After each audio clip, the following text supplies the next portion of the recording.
Okay, good day mga ka-Airsoft, good day mga ka-Bigman.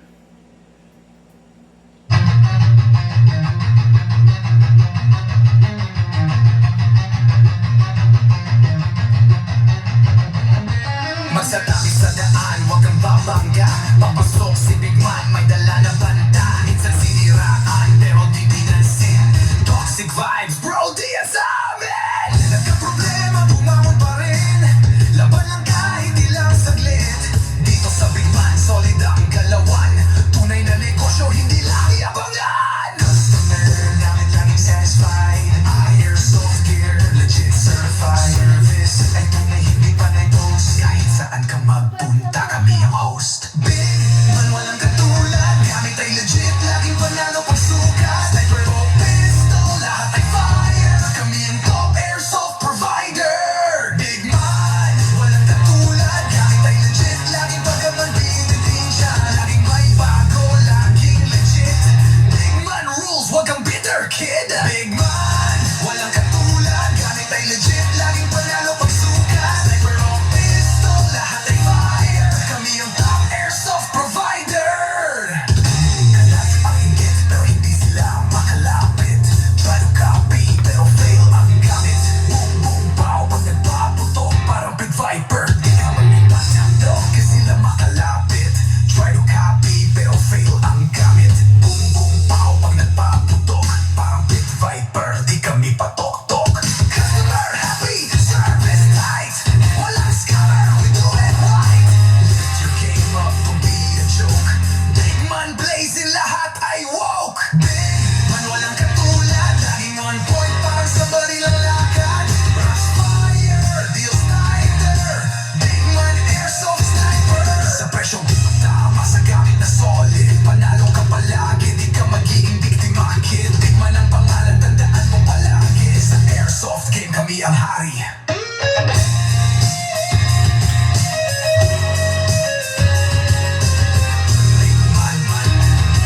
di mo kayang tapatan. Walang gaya-gaya, panalo palagi. Kaya sa Bigman, siguradong real ka, bossing.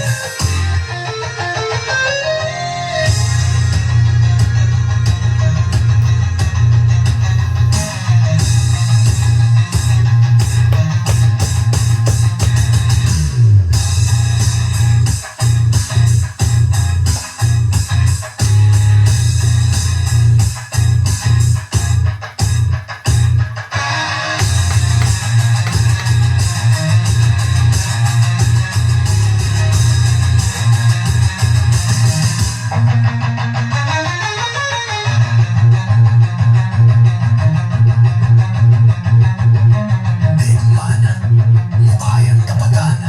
Walang gaya-gaya, panalo palagi. Kaya sa Bigman, siguradong real ka, bossing.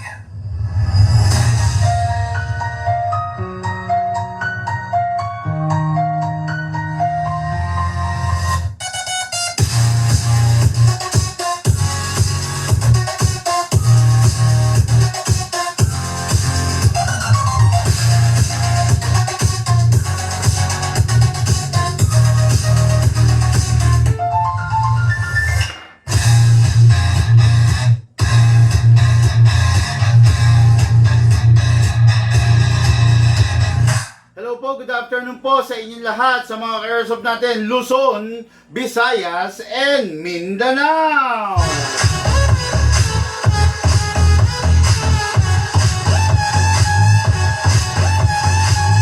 Maraming salamat po sa mga umaantabay sa atin. May mga nagte-text pa, Bigman, wala bang review and unbox?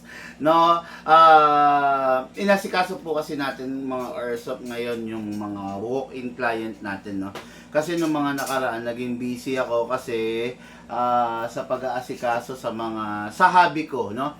Alam niyo naman na ang pinaka main hobby ko is motor at saka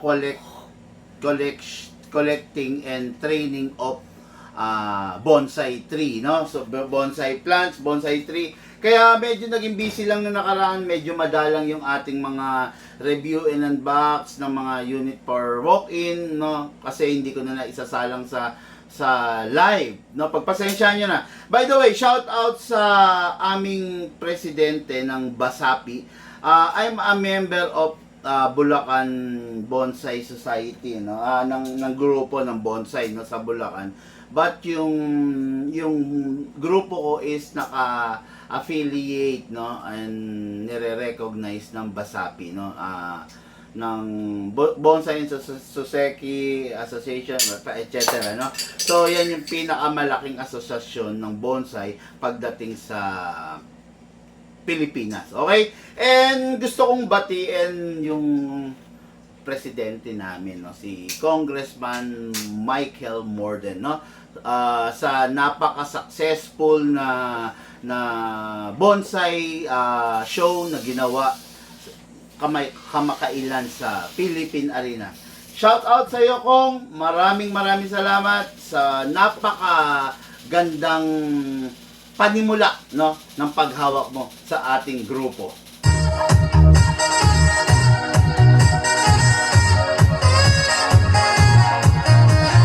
Okay, shout out kay Sir Jake Turalio Bara of La Purísima, Iriga City, Camarines Sur.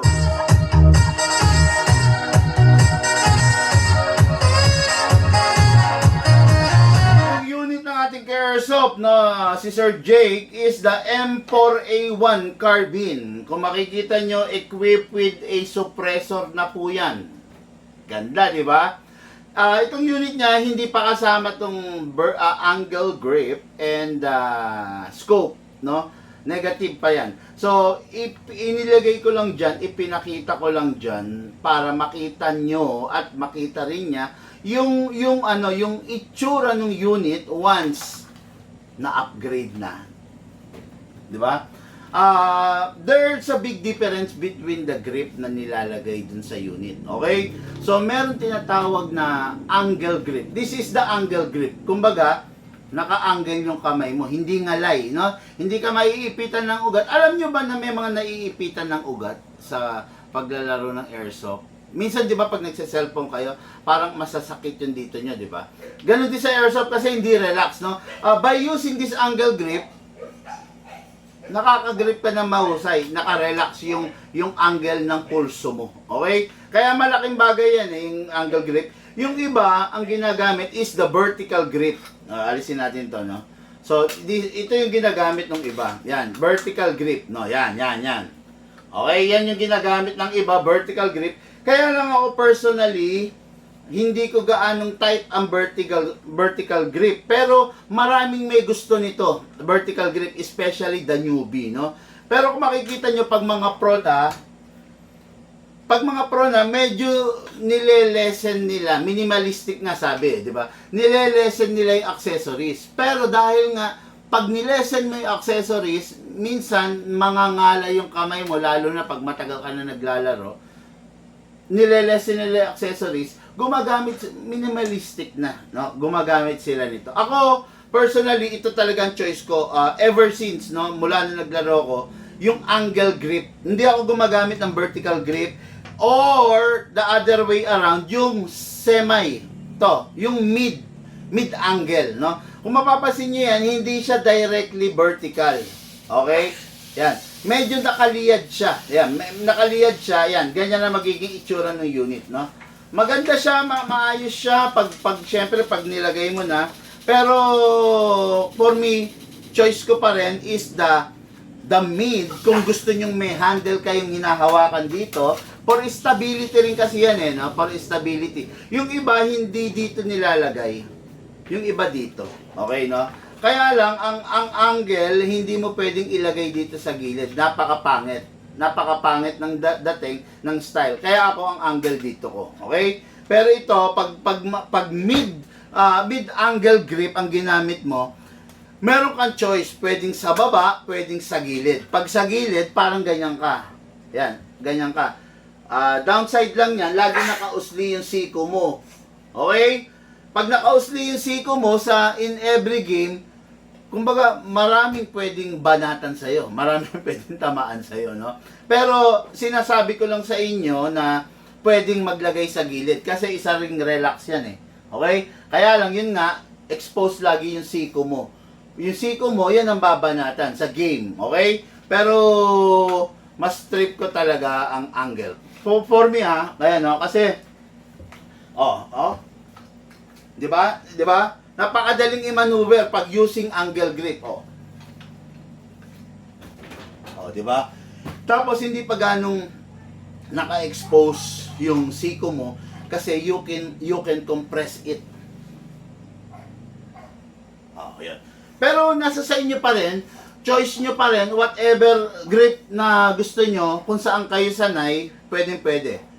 The vertical grip, the mid-angle grip, at saka ito yung mismong angle grip. Angle, naka-angle lang siya, no? So, mas maganda siya for me, kanya-kanya naman tayo, di ba? Merong tao na ayaw yung angle, merong tao na tulad ko, mas nakasanayan. At mas gusto ko to kasi minimalist. Okay? Pero hindi kasama yan. Tapos, pagdating sa scope, makikita nyo, equipped na with EOTech holographic scope. May day mode, may night mode yung unit. Okay? May day mode, may night mode. So, yung unit na to, pwede mong gamitin sa gabi, pwede mong gamitin sa maliwanag. Okay? Sineselect lang yan. Di battery yan.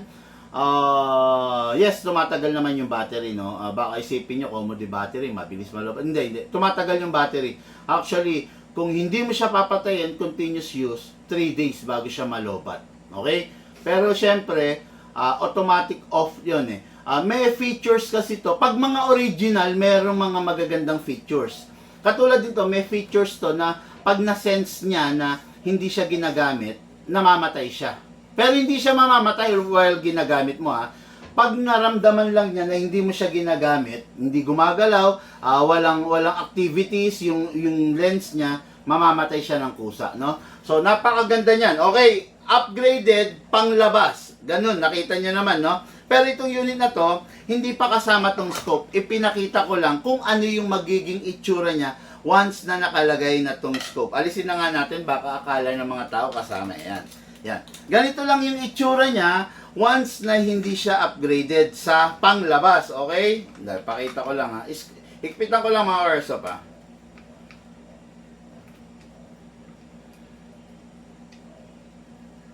Ayaw.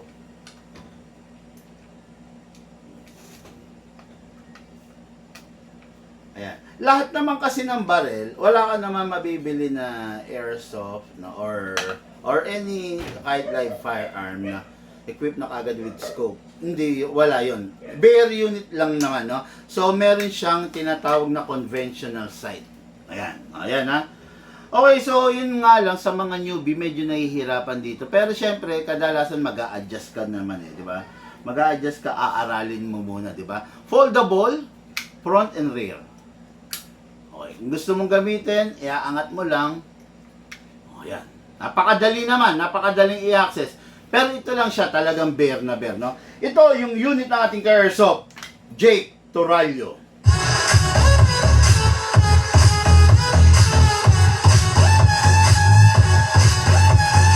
Okay mga Airsoft, to unit na to, fresh na fresh. Sariwang-sariwa, kaka-upgrade lang natin. Okay?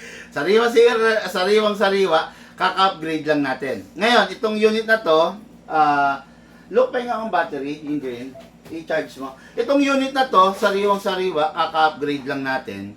Hindi ko pa alam kung ilang FPS to ngayon. Okay? Hindi ko pa alam. Honestly, no? Ngayon, yung bossing natin, meron rin siguro siyang plano na maglaro-laro sa kanila. Pero for now, plinking muna siya, syempre familiarization. Okay? So upgraded na yung laman loob hindi upgraded na yung FPS nito. So ang FPS nito malamang sa malamang mataas na. Normal FPS ba ng ganitong unit? Ang FPS nito is 400 to 420. Yun po ang normal nito, no? Wala pong ginalaw, walang binago. Pero ito po, iba na po ang FPS nito. Kasi mas mataas na po siya kasi may pinalitan na po tayo sa loob. In-upgrade na po natin. Okay, number 1, mga Airsoft, mapapansin nyo yung unit fully adjustable yan. Depende sa'yo, no? The more na naka-compact siya, the more na nakaka-focus ka. The more na mahaba, the more na in-adjust mo, the more na konting galaw, nawawala ka sa focus, no? May mga tao kasi na malalaki talaga yung braso, kaya kailangan nila mag-adjust dito. Pero kung simpleng Pinoy ka lang naman, huwag ka masyadong mangarap na i-fully extend mo na ganyan, na ganon, ang yabang mo. Hindi ganon, no? Ako kasi, sa totoo lang, nakikita ko kagad yung posture ng tao kung marunong siya sa paghawak ng barel, no? Lagi ko sasabihin sa inyo to, no? Huwag kayong, kumbaga, in every moves na ginagawa ninyo sa barel, huwag yung OA. Huwag yung OA. Kasi pag in-OA nyo, nagmumukha kayong, alam mo na, no? Kumbaga, katulad dito, hayaan mo lang compact. Hindi ka malaking tao. Hindi ka 6-footer, hindi ka 7-footer na sundalo para i-fully ganyan. Ganyan ba ang tamang paghawak ng baril? Ganyan? Mali yan, no? Sasabihin ko sa inyo doon sa mga newbie na nanonood ngayon, ha? Ang paghawak ng baril, yung iba ganyan, oh. Yan, ganyan. Kasi hindi na nila maabot to. Hindi na nila maabot to kasi nakahawak tuloy sa magazine. Yung magazine nagse-serve as the handle. Mali po yun. Hindi po gano'n, no? Maliit na tao lang ang mga Pilipino. Kahit sabihin natin na 5'8 ka, 5'9 ka, or 6-footer ka, hindi mo kailangang i-fully extend to. Tandaan nyo yan, ha? Okay? Compact lang para makafocus ka. Ang pinakamagandang forma niyan, yung iba kasi pag ganyan, nakaliyad ka na ganyan. Nakaliyad ka para to synchronize yung sight mo dito sa mga front and rear sight. Mali yan. Ito yung mali, ha? Ito yung mali. Yan. Mali yan, ganyan. Ang pinakatama, compact mo lang, itong cheek mo, i-lean mo sa buttstock. Okay? Then, forward mo yung mukha mo. Hindi nakaganyan ka. I-forward mo. Yan ang tama. Okay? Yan ang tama. The more na yung mata mo malapit sa rear sight mo, the more na clear view ka doon sa sight mo. Okay? The more na malayo, the more na alatsamba putok ka lang. Okay? Ang pinaka-correct, itong buttstock, isadlock mo between your chest and your armpit. Okay? Pag naisadlock mo na yan, ito, using your right hand, hatakin mo siya palikod. Para, ayan, para ganyan, no? Okay? So, may pwersa ka rito. Ngayon, itong left hand mo, hindi dapat nakahawak sa magazine. Oh? Hindi tamang ihawak mo sa magazine yan. Para may control ka sa stability ng baril mo, hawakan mo dito. Yan. Yan, ha? Kung mapapansin nyo ako, pag yung unit, medyo CQB, nakahawak ako. Hindi ako gumagamit ng front sight kasi. Nakahawak ako, nakaganyan ako. Yan. Ganyan ang hawak ko or ganyan. Di ba? Yan. Ganyan, ha? Or ganyan. Para meron akong control dun sa unahang part ng baril ko para madali kong, imagine ninyo, ha, nakahawak kayo sa magazine, imamaneuver nyo, ang tagal, ang hirap, po. Yung baril nagsisway, yung baril lumalaban, di ba? Pero kung nandito ka, okay, kailangan mong pumaling ng kanan, napakadali, oh. Di ba? Napakadali, oh. Oh. Di ba? Napakadali. Kaya, sundin ninyo yung sinasabi ko unang-una, huwag ninyong i-overkill sa accessories. Kalokohan yun. No? Huwag nyo i-overkill. Scope, okay. Tapos, vertical grip, okay. Huwag na yung too many, yung iba, ang vertical grip, 3. Kasi para raw, pag kaliwete, naka-ready na raw. O, di ba? Medyo, pero nasa sa inyo pa rin yan. Siyempre, kayo gumagamit ng unit, di ba? Okay, itong unit na to, upgraded na yung laman loob.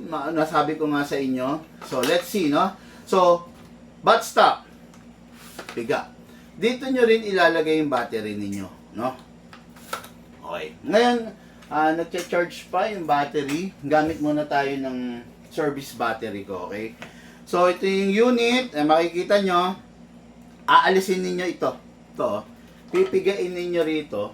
Left and right, piga. Push, pinupush nyo. Ayun. Alisin ninyo to. Okay, then, hindi nakaalis, hindi nakaano yung Ito yung wire. Dito nyo ipa-plug yung mismong unit nyo, ha? Diyan nyo ilalagay yung battery. Okay? Ayan. Okay, ayan.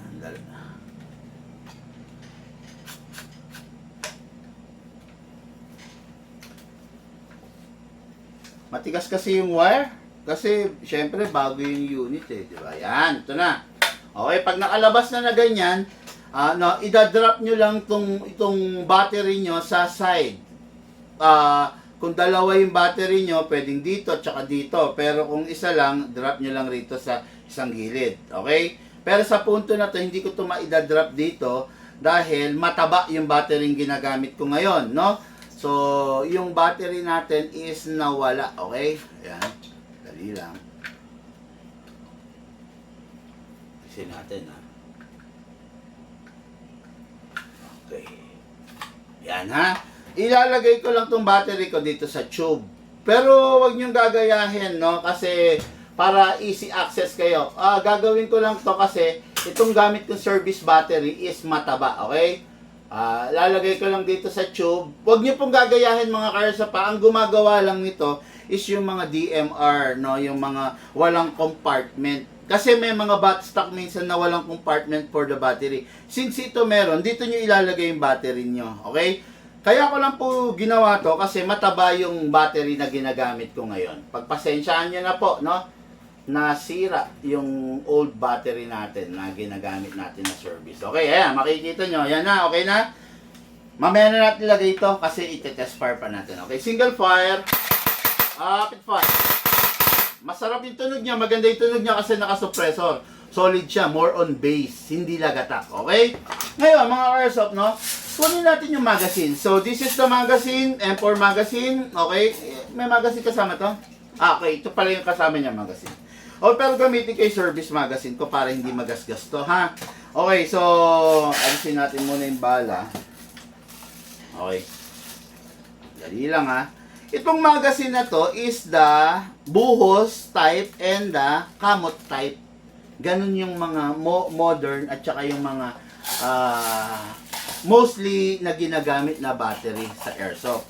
Buhos type and kamot type. Kaya lang, nilagyan ko lang ng 0.20 kasi ipakita natin yung chrono. Okay? Ganito. Huwag nyong pansinin yung ginawa ko, ha? Okay. Ito. Buksan nyo rito sa ibabaw. Buhusan ninyo. Itong ginagamit ko kasi rito sa shop, halo-halo, minsan 0.30, minsan 0.25, minsan 0.40, no? So, wag kayong gagamit ng ganon. Katulad ngayon, iko-chrono natin, kaya 0.20 dapat, okay? Ito, 0.20 or 0.30, 0.25 or 0.30 buhos. Okay, pag napuno na to, dito yan, ha? Isasara ninyo. Okay? Tapos, meron kayong makikitang gear sa ilalim. Winding, tawag doon. Winding gear, no? So, iwa-winding ninyo. Meron dalawang klase ng winding. A regular winding or the standard winding. Every 30 rounds, magwa-winding kayo. Okay? Pero meron full winding na tinatawag, no? So, maraming winding yon, up to the last clicking sound na maririnig ninyo. Ibig sabihin, yung buong 300 rounds, nakaset na, ready na niya na i-feed doon sa unit. Okay? Yan. Regular winding lang tayo kasi magko-chrono pa naman ako. Okay? Ngayon, chrono test tayo mga airsoft para malaman natin kung ilang FPS yung nangyari, yung naging upgrade ng unit. Okay? Normal FPS nito is between 400 to 420. Check po natin ngayon kung umangat po ba siya. No? Dahil sabi ko nga sa inyo, in-upgrade natin. Check natin, ha? So, okay? Pakita mo, Luke. Pasok natin mga airsoft yung magazine. No need na ikasa kasi AEG po ito, ha? Tandaan nyo sa AEG, ang pinaka-puhunan nyo is the battery. Learn how to manage your battery. Yung AEG, bawal ma-drain, bawal ma-overcharge, and then bawal mag-init ang battery. Okay? Chrono, okay. Mga airsoft, no? This is the code by the EMG. EMG, alam nyo naman. EMG and Cybergun, no? Kilalang maker yan pagdating sa mga unit, no? Talaga naman, Taiwan unit, no? So, napakaganda nito mga ka-airsoft, lalong-lalo na sa newbie, sa pro, sa panglaro, or pang-plinking sa bahay, napaka-the best po nito. Chrono po natin, normal FPS, 400, 420, tignan po natin kung ilang FPS siya ngayon. Ay, sorry. Single file. Ubus to. Naubos na to. May point 20 pa ba? Dali pasok ko lang itong mga point 20 mga ka-airsoft na i-rapid fire ko kasi. Sorry.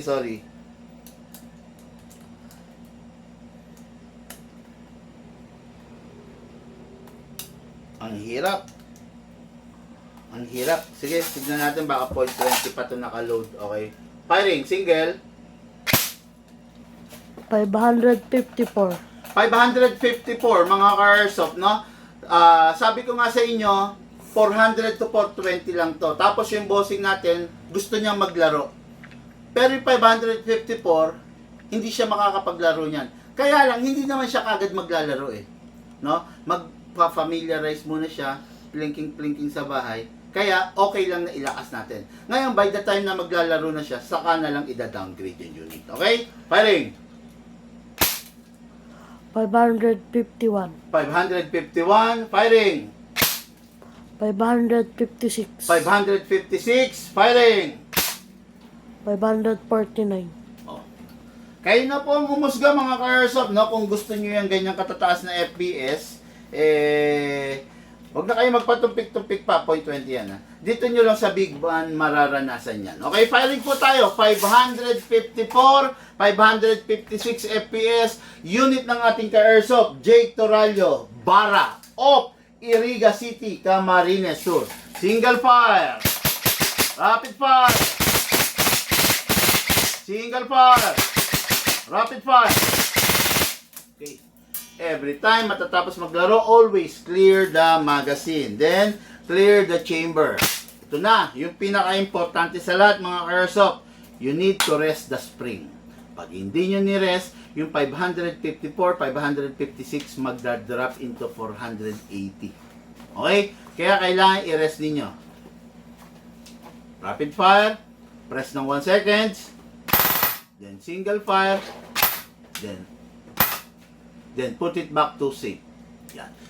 Sa paraan na pagse-safe na ganyan, makakaiwas tayo na masira yung unit natin, na humina, na magbago. Okay? Unit po ng ating airsoft, Jake Toralio.